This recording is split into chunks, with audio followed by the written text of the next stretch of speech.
I'm going to hand things off to Pat Sorick, who will facilitate the introduction for our final session. Professor Sorick? Thanks, Arlene. The last session, the response to the disinformation ecosystem is a blockbuster. It brings together the collective knowledge and energy of our esteemed panelists, and that's Kathleen Carley, Michael Coloresi, Brian Green, and Michael Quinn. And it's going to be moderated by David Danks, and I'm sure everybody's going to stick around for that. So David, go ahead, take it away.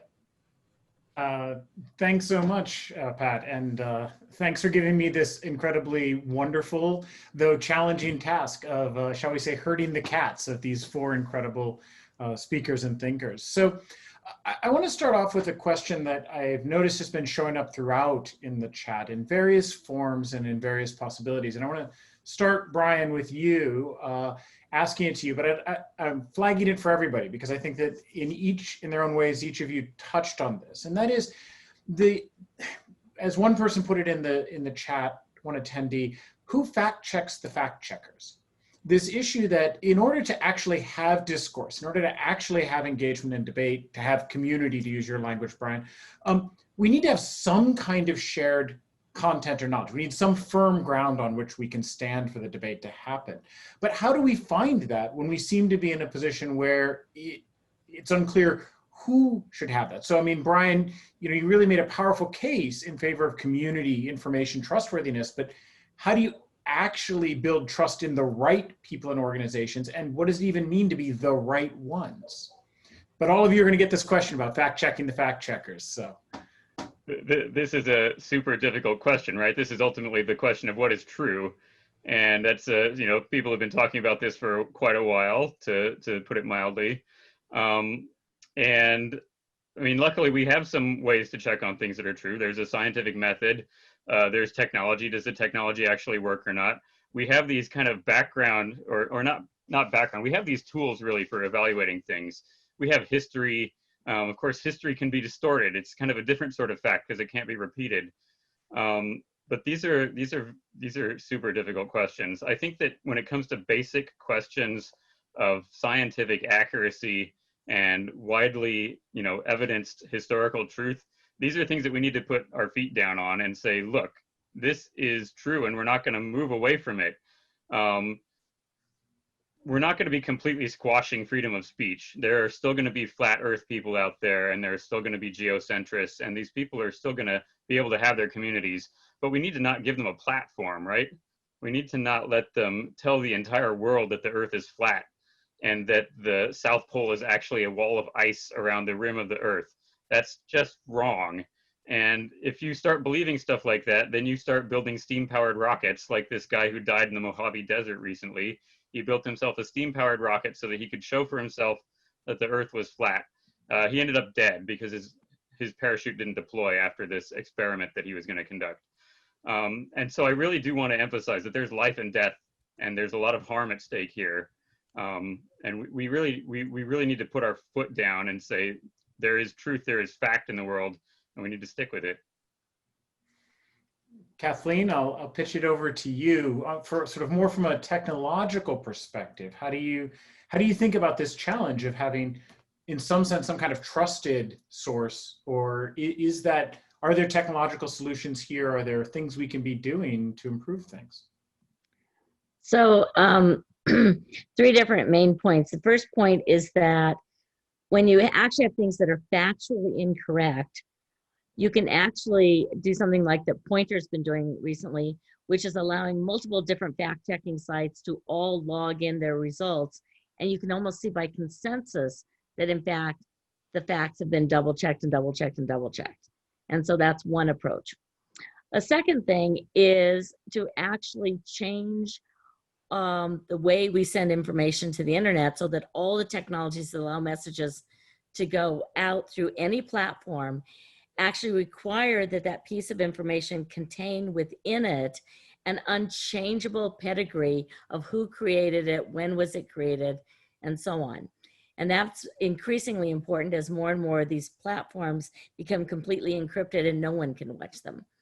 And then the third thing I would say, is that inaccurate facts, again, are only a very small part of the disinformation problem. And so we need to begin to think critically about how to get people to reason about things when facts alone aren't at issue, but it's the innuendos from them. Yeah, there's so much more, as any linguist will tell you, there's so much more in what the information content of an utterance than exactly what is said with the words. Michael Quinn, I wanted to pivot to you and actually frame it in a more economic way, which is when we think about fact-checking the fact-checkers, how do we do this when there are people that have strong economic incentives not to get fact-checked or to manipulate the very system of fact-checking itself? It's, I think it's interesting that even Facebook, as much as they want to maximize profits and keep people's eyeballs connected to the screens, they are starting to do things like, for example, some sort of content management using algorithms to rank stories so that stories that seem to be based on truth are going to be higher in the news feed than other stories. So, there is movement in that direction.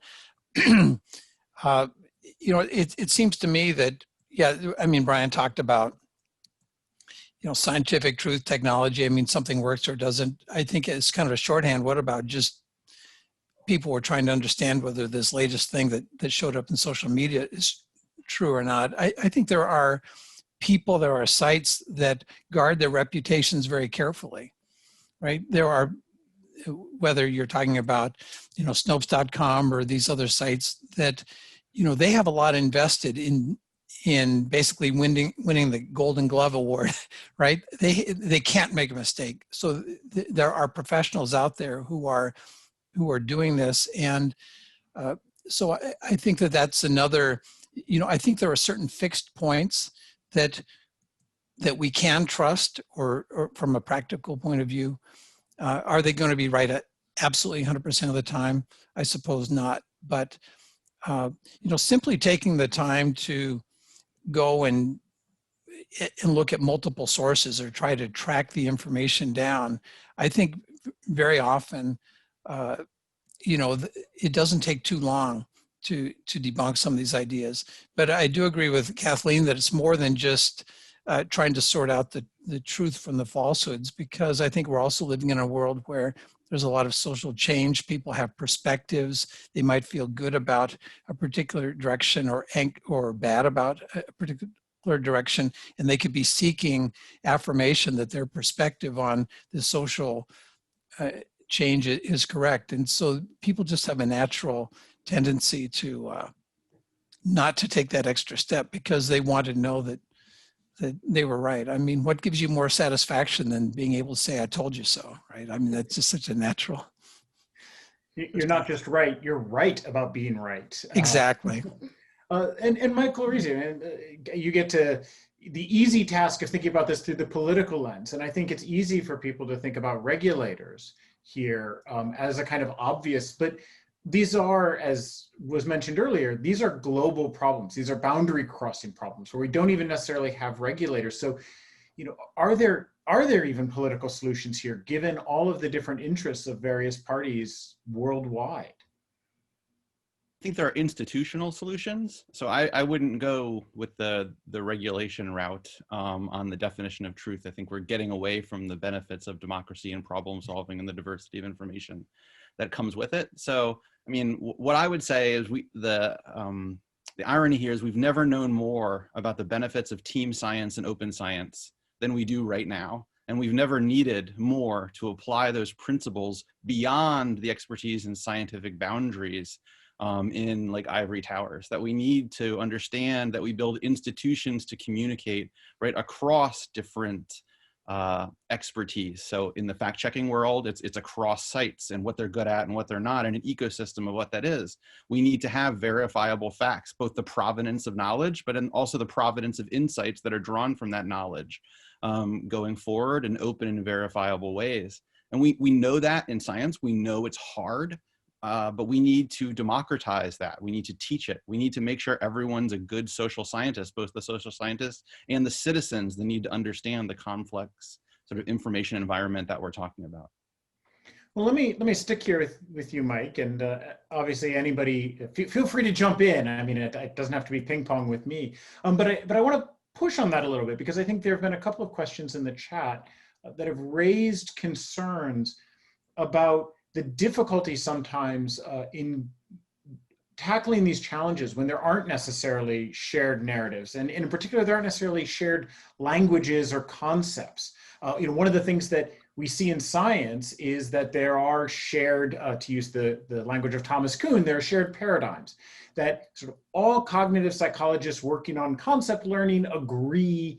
These are the basic building blocks we're working with right now. When we start to think both especially politically, what we find, it seems, is very wildly divergent paradigms. And so I think this model of open science is really attractive and interesting as a sort of metaphor, analogy, or maybe an actual path. But how do we approach that when there aren't necessarily the shared narratives or metaphors or language? I think that's a good point. And I think maybe the answer is related to what we talked about before, related to sort of the empathy and trying to find the common ground. So it is true, right? If two people sort of see a very different world and have hugely divergent values on like the futures and what they want out of potential solutions, I think we're stuck with your problem, and I don't have a solution to that. I don't either, just to be clear. Yeah. What I do think is that there are times when people see different solutions but share the same values, and that we get lost in the mapping back and forth, and we think that because someone supports a specific solution that I don't, right, that they then don't share my values. And this is where deliberation, and this is where, getting out of our comfort zones, I think can help us in that. And this is also true in science, right? There are teams that have, certain biases in, the theories that they came up with. And one of the most important things we all have to do is falsify, right? And take ourselves out of that and take other perspectives and multiple perspectives into account to build a more complete picture of what's going on. And so I think it's finding that commonality and then, generating perspectives on that commonality that you didn't have before. Yeah, and, oh, sorry, Brian, do you want to jump in? Yeah, I was just going to say, kind of building on that. So I was really, pounding on science and technology as being, these are the places where we can make these sorts of determinations.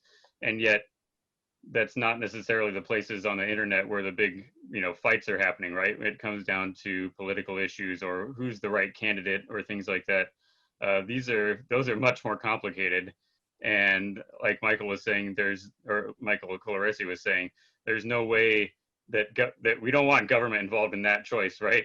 Because all of a sudden, government regulation is going to be telling social media what's allowed and what's not. No, that's not going to help anybody. And so the question then becomes, maybe we do have to keep our hands off there, and we have to rely more on individuals. But we have multiple levels at which we can be addressing these problems. It's not just government, it's not just corporations, and it's not just groups. There's individuals, there's groups of individuals, there's fact checkers. We should really think about it as an entire ecosystem that can work together. We haven't yet figured out how to do that, I think. We're working on the problem. There are opportunities for us to really look at these things and solve these problems, but we're not all the way there yet. We're working on it. Yeah, Kathleen. I wanted to add, just from an international perspective, that in the work that I've done with NATO and with various other international groups, what we've seen worldwide is a growing concern with disinformation and a growing belief, in some sense, that there are some boundaries that just cannot be crossed.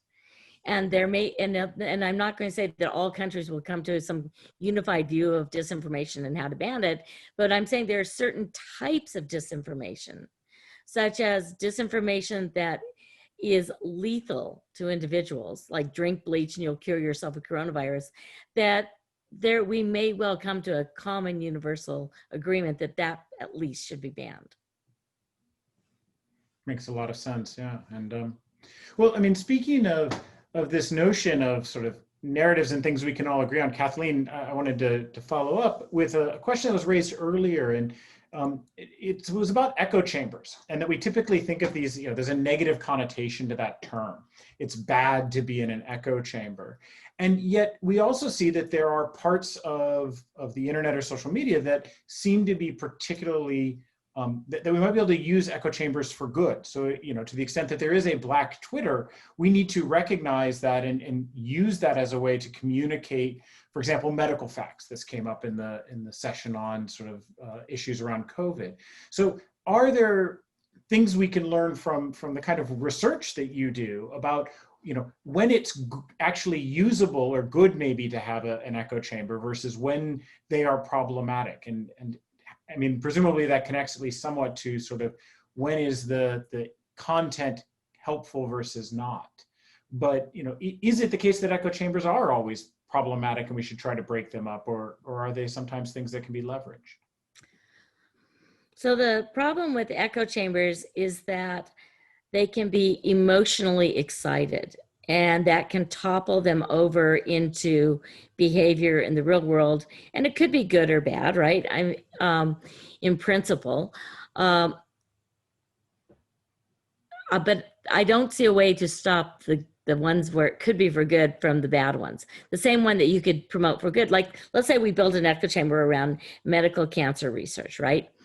And you get them all really excited that there's this new cure, and they all keep it in-house, and they all talk about how it's great.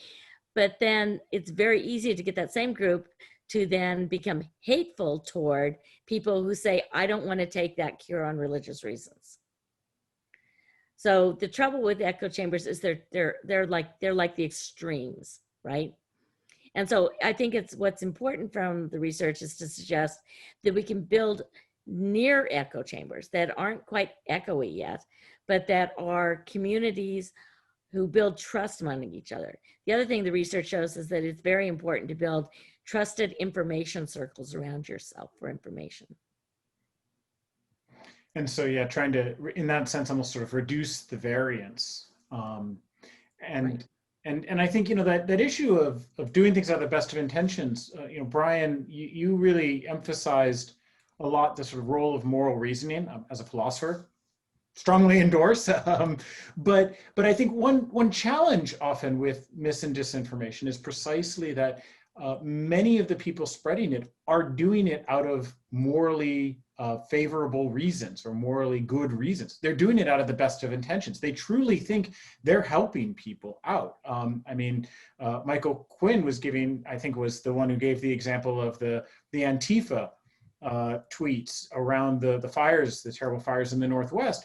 Many of the people, I'm sure, who were forwarding that information along, they were doing it out of what were, at least internally, to use the philosophical thought, moral reasons. They thought they were doing it for the right reasons. So is there a limit? I mean, how do we help people recognize that it's not just about the intention? That's not enough to slow these challenges.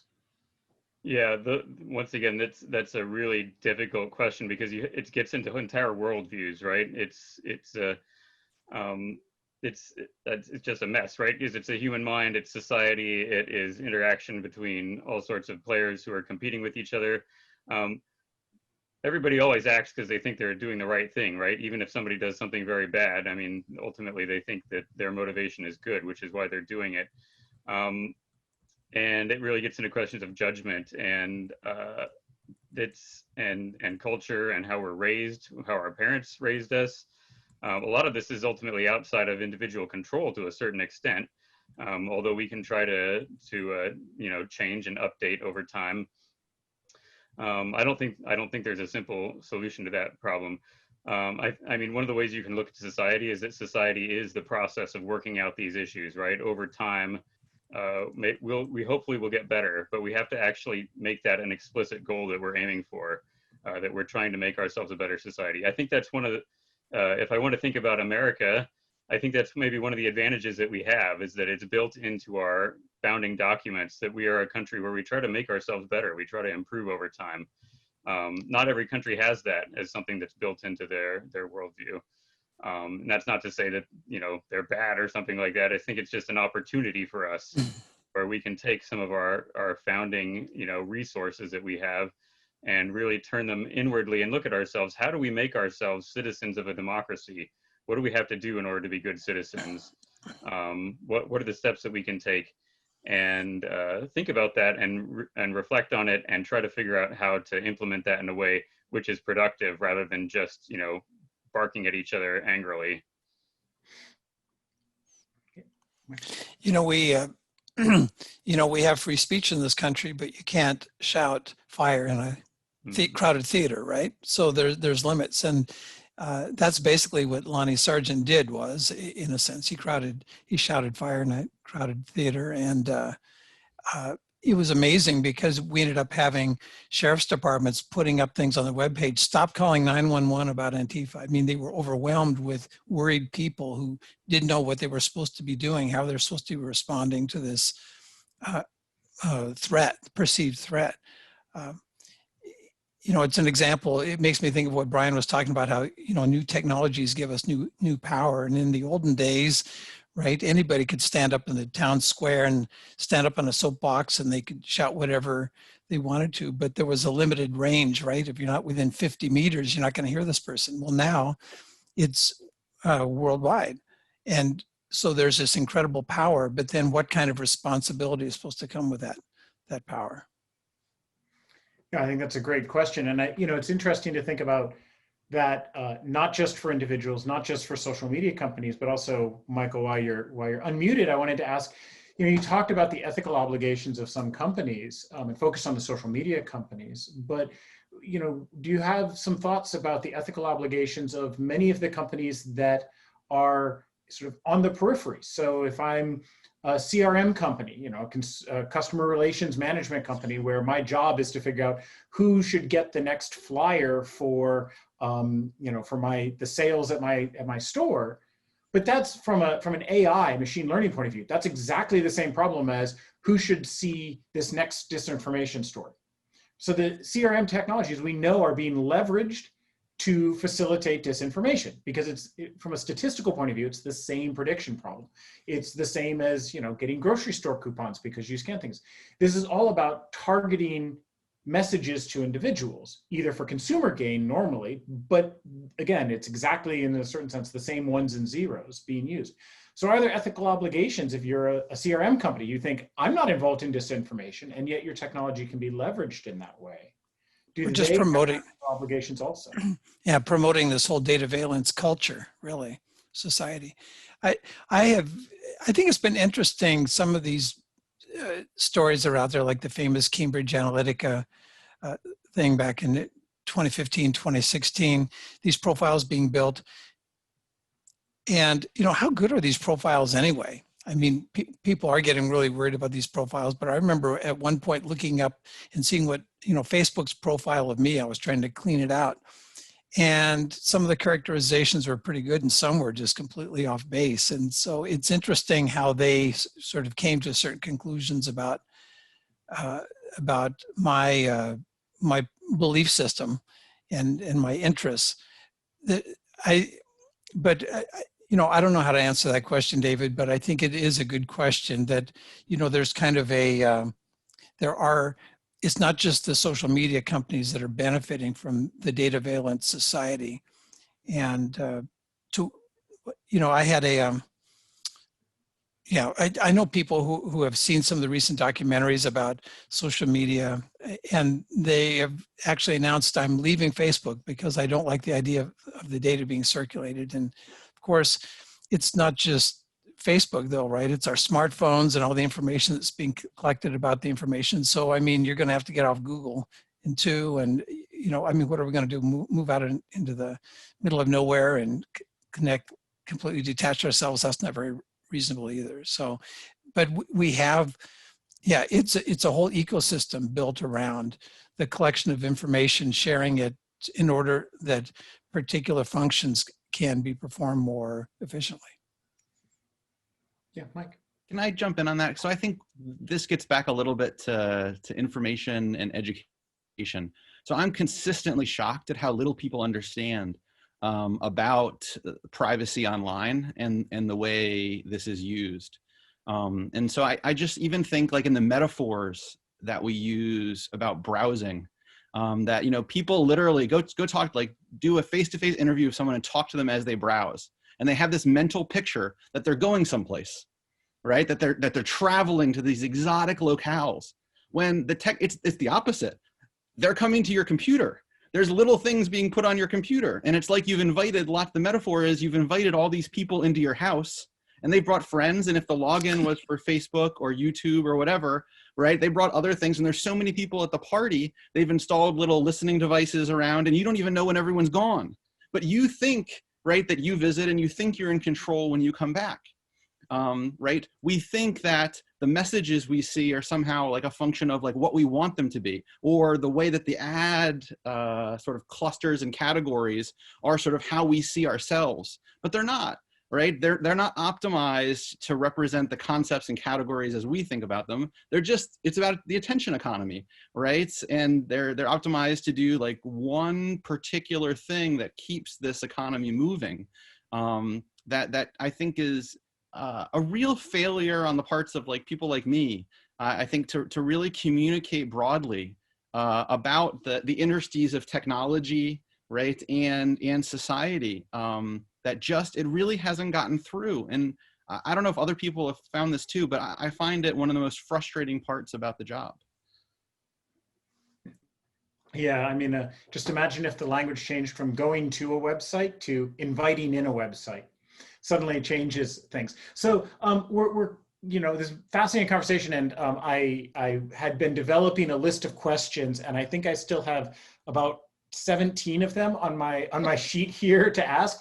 And I think that Ken Gormley and others would be very grouchy if I did that. So I want to close with one question to each of you, and invite each of you to respond. It's the same question, and that is, building off of the title of this session, From Diagnosis to Treatment, Responses to the Disinformation Ecosystem. The question is, if you could magically wave a wand, what is the one thing that you would want to be able to change or do? And I think, it's important, and this has come up in everybody's talks basically, there is no magic bullet. There is no one way to fix everything. We're going to need to have an incremental approach that includes education and technological change and some form of political engagement and personal moral and ethical engagement and on and on. But if you had to narrow it down to that one piece that you think is very important, and maybe it's one that isn't yet being widely discussed, what is the sort of one thing that you think would might start to make a significant difference? Again, with the recognition that nothing is going to solve this problem. There's no one thing that's going to make it all go away. And so I guess, we'll start with Mike Colorisi. So that's a tough one. I think we need to do like many things, but to go quickly, I think what I would do if I could wave my magic wand is I would have a public information health curriculum that was available at the high school level, that was taught in libraries, that was engaged in communities, that was customizable to contexts and people. I think we need to re-energize how people think about the information environment and their place in it, and get rid of the illusion of power that if I can search for it and find it, I can make my own decision as an individual, and place people in the network that is the information ecosystem and empower them to see both the risks and the rewards that is available to them. Great. Mike Quinn.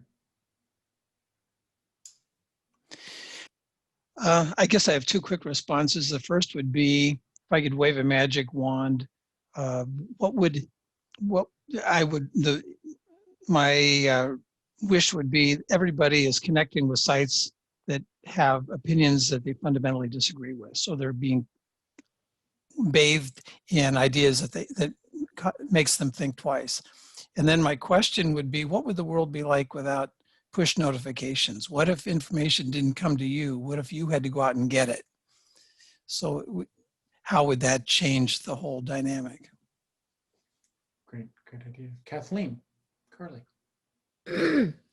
So the thing that I think I would change is developing a policy or something that required cross social media platform coordination on their strategy for responding to disinformation, and the provision of data that is made accessible to all scientists, regardless of where they're from, from even the encrypted platform so we can continue to understand and improve our understanding of and suggest improved policies and so on. Great. And Brian?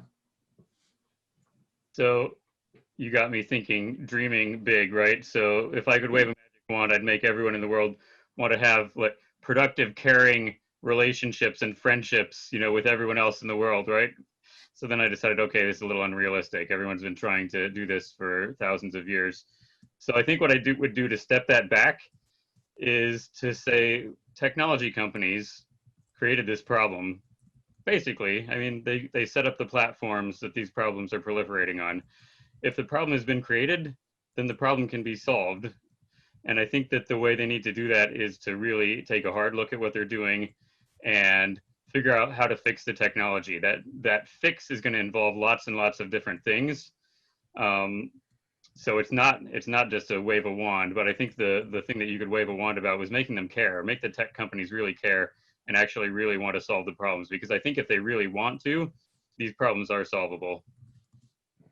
Well, thanks to all of you. I mean, it's really, I think those four responses really, you know, they went the gamut from education to empowerment, sort of tech companies taking this seriously, personal empowerment, cross-platform collaboration. I think I certainly would endorse that it's going to take all of those.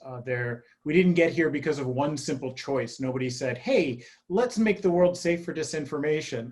We're not going to fix it with one simple choice. And I think it's fantastic to hear these options. So thank you. Thank you to all of you for your time. And I'll turn things back to President Gormley. Thank you so much. Wow, thanks, David, and great answers to the magic wand question. What a remarkable conversation overall. And incidentally, I'm now going to put a little sign on my refrigerator at home with a quote from Brian Greene's keynote address. Try not to spend more time online than in real life. Great words to live by, Brian, especially in 2020. And thanks to all of our panelists. What a wonderful, thought-provoking afternoon. It exceeded my already high expectations. Let me say, as our world becomes increasingly virtual, and as we have to continue to navigate this global pandemic and all of the challenging social issues that we face as a country, dialogues like this are vital. We look forward to further collaboration and conversation through the Carl G. Greffenstadt Center for Ethics in Science, Technology, and Law, as we continue to examine pressing issues through our distinctive Catholic Spiritan lens. Our goal through this important work is ultimately to advance the good of society and each individual within it, as I think you glean from some of those just remarkable comments today. I want to again express my deep gratitude to the Hillman Foundation, to the Greffenstadt family, and thanks especially, Carl, to our community partners from here in Pittsburgh and across the nation, and all of our fabulous speakers who contributed. They supported this initiative and then shared their expertise with us this afternoon. We're so honored to have been able to collaborate with truly some of the most elite institutions, academic centers dealing with technology and ethics in the United States at CMU, Pitt, Santa Clara, and Seattle. And our thanks finally to a wonderful audience who joined us virtually and stuck with it for the afternoon. We hope that next time we'll be able to gather here in person in Pittsburgh on our beautiful Duquesne University campus. Until then, I hope that all of you stay safe and healthy, forging ahead with new perspectives and inspiration drawn from today's rich interdisciplinary dialogue. And may we be guided in that endeavor, as we always are here at Duquesne, by the Spirit who gives life. Thank you. Have a wonderful rest of your day.